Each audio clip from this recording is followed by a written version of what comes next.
A gente já conversou outras vezes sobre o fato de que a gente não sabe quando que a gente vai morrer, mas a gente sabe que um dia isso vai acontecer. Tem algumas coisas que vão acontecer depois da nossa morte, como por exemplo a questão da transferência dos nossos bens.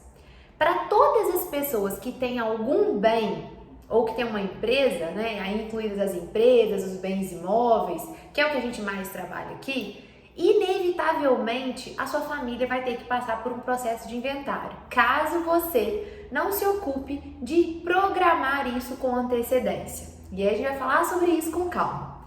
Mas vamos focar nessa parte. Se você sabe que isso vai acontecer um dia, embora a gente não saiba quando, se você sabe que os seus bens, se você não se preparar antes, eles vão ser transferidos para as pessoas, né, a quem de direito, de uma forma onerosa e desgastante e burocrática como é o inventário, por que não se planejar para fazer isso agora? A gente vai falar com muita calma sobre cada uma dessas coisas. Mas pensa bem, se é mais caro, mais burocrático, mais desgastante, muitas vezes até complicando a situação da família, tanto do aspecto emocional e do desgaste de desentendimentos, quanto do aspecto financeiro. Quantas pessoas não têm, às vezes, que se desfazer de bens, às vezes sair da casa onde mora para conseguir bancar o inventário? Porque, pensem bem, o patrimônio a gente acumula durante uma vida toda. Isso não quer dizer que a gente tenha mensalmente os recursos suficientes para suportar, vamos colocar como exemplo, um imposto de 5% de tudo que você tem.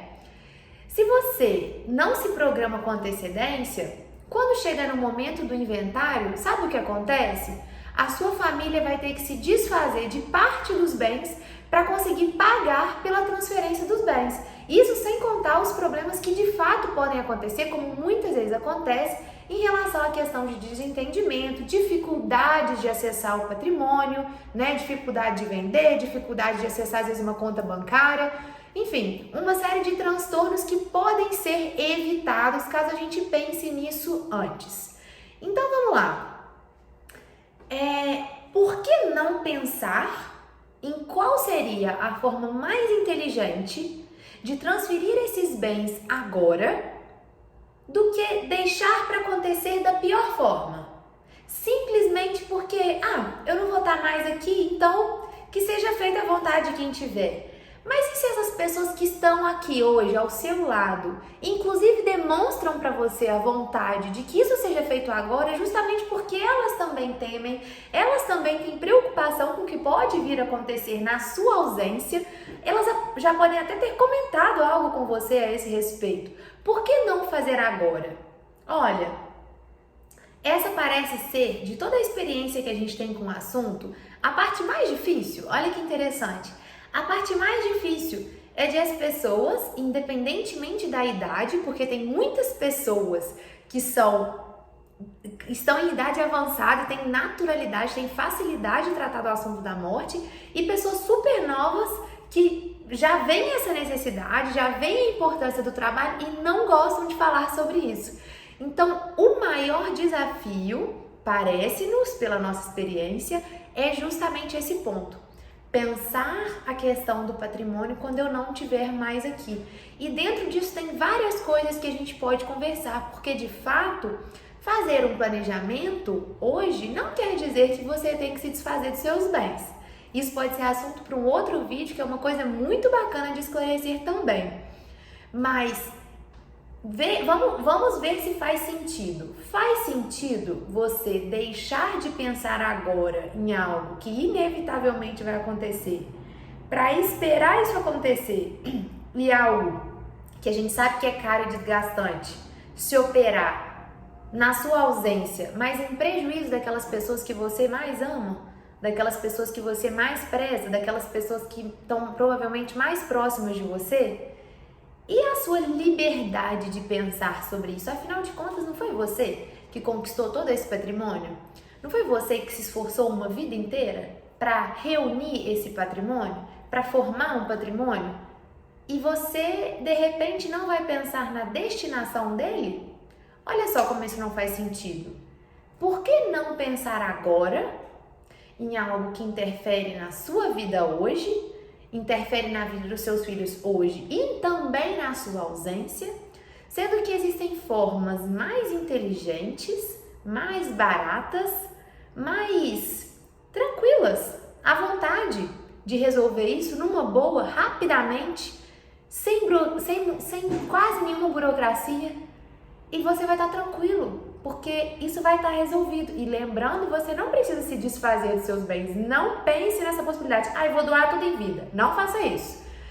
Escreve aqui se você tem essa intenção e eu vou te indicar o próximo vídeo que eu falo especificamente sobre isso, porque essa não é a melhor solução, nem de longe, tá bom? Existem várias soluções e soluções boas, inteligentes. Essa não seria uma delas. Essa seria sim uma forma de você transferir o seu patrimônio em vida, mas não quer dizer que ela vai ser econômica, que ela vai resolver o problema e que ela é a melhor delas. Também não é a mais econômica.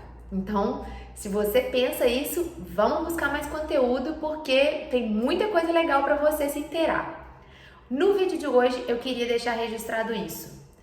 Você pode, hoje, ter autonomia de destinar o seu patrimônio sem perder a autonomia dele, apenas imaginando, planejando como que isso vai ser quando você não estiver mais aqui. Ora, mas e se eu me arrepender? Você pode se arrepender, você pode desfazer. Não, mas aconteceu alguma coisa. Algum dos meus filhos, por exemplo, faleceu, ou eu tive um outro filho. Dá para mudar isso? Dá para refazer? Dá. Você vai ter autonomia. Você não vai perder a autonomia sobre seus bens. Você vai instituir todo um planejamento para que isso se opere quando você não estiver mais aqui. Mas a sua vida hoje não vai ser prejudicada por isso.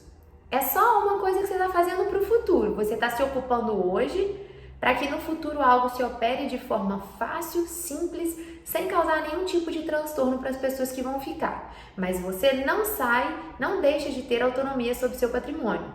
Você continua com autonomia sobre seu patrimônio. Isso é maravilhoso. Isso é maravilhoso porque de todas as pessoas que a gente conhece aqui no escritório, todas as pessoas para quem a gente teve o prazer de trabalhar, a gente sabe quão difícil, quão esforçosa é a vida da pessoa que se dedica à família e se dedica ao patrimônio. E simplesmente colocar em risco, a dilapidação do seu patrimônio ou a desestruturação da sua família porque faltou esse cuidado, não vale a pena, não faz sentido. Então, vamos colocar a mão na consciência. Isso aqui é sobre conhecimento, esclarecimento. Vamos pensar se faz sentido realmente a gente procrastinar isso. E se você está aqui, e principalmente se você está aqui até agora, é porque você sabe que isso é importante. Porque tem muitas pessoas que elas nem chegam aqui nesse vídeo. Você já está aqui, você está buscando informação. Então eu acredito, espero que eu tenha sido útil para isso, para te trazer essa consciência e às vezes te tirar dessa inércia. Vamos ser racionais. Vamos verificar quais são as possibilidades, sem medo, sem cerimônia. Vamos verificar quais são as possibilidades que vocês têm à disposição. Isso depende naturalmente de uma análise personalizada do patrimônio, da situação familiar. Tudo isso é extremamente personalizado. Veja e compare uma situação com a outra. A gente está cansada de saber, inclusive aqui a gente já participou em vários tipos de inventário. Em todos eles a gente vê as famílias se desgastando, mesmo quando não há brigas, porque felizmente muitas vezes a gente consegue inclusive ajudar nessa parte, mas o desgaste, da demora para receber, tem que despachar judicialmente, mas tá demorando a sair essa escritura, mas a gente quer vender tal coisa, mas o outro quer dessa forma. Tudo isso, muitas vezes tem que vender um bem para conseguir pagar imposto ou fica devendo imposto. Tudo isso é desgastante e é desnecessário passar por isso. É desnecessário porque fazendo o planejamento sucessório, investindo, por exemplo, num sistema de holding familiar, você consegue escolher a destinação de tudo aquilo que você tem de uma forma segura, de uma forma que você não perde sua autonomia. Você pode inclusive voltar atrás se você quiser, e você hoje faz dentro das suas possibilidades, então cabe no seu bolso. Cabe no seu bolso. Muitas vezes o processo de inventário não cabe no bolso dos seus herdeiros. E aí a situação fica muito difícil. O que era para ser uma coisa simples, né? Que é receber uma herança, receber de pai para filho uma herança, olha só a coisa mais natural. Não, acaba virando um desgaste. Não pelo fato daquilo que a pessoa está recebendo, mas a dificuldade que se é para receber. Então, você que tem patrimônio, você que tem filho, esse é um recado aqui de uma pessoa que amanhã vai estar num juízo de sucessões, despachando a respeito de um inventário. Levem isso em conta. Levem isso em conta, além do luto, né? Já ser um momento muito difícil, ter que envolver essa questão financeira entre os familiares é muito difícil e não tem razão pra gente chegar nesse ponto. Não tem razão pra gente se submeter ou submeter os nossos entes queridos a isso, se tem outras possibilidades, e tem outras possibilidades. Vamos buscar esclarecimento, vamos buscar atitude, né? Proatividade, e a gente tem certeza que muitas pessoas, muitas famílias podem ser beneficiadas com esse tipo de cuidado. Inclusive nos países mais desenvolvidos e as pessoas mais bem-sucedidas financeiramente, que costumam ter assessoria, né, orientação jurídica, elas não deixam isso para depois, de forma alguma. Não faz sentido, existem instrumentos legais, existe a orientação para isso. Busquem isso de forma qualificada e vocês vão ser muito bem-sucedidos. Tem que ser coisa boa. Um abraço, a gente fica à disposição.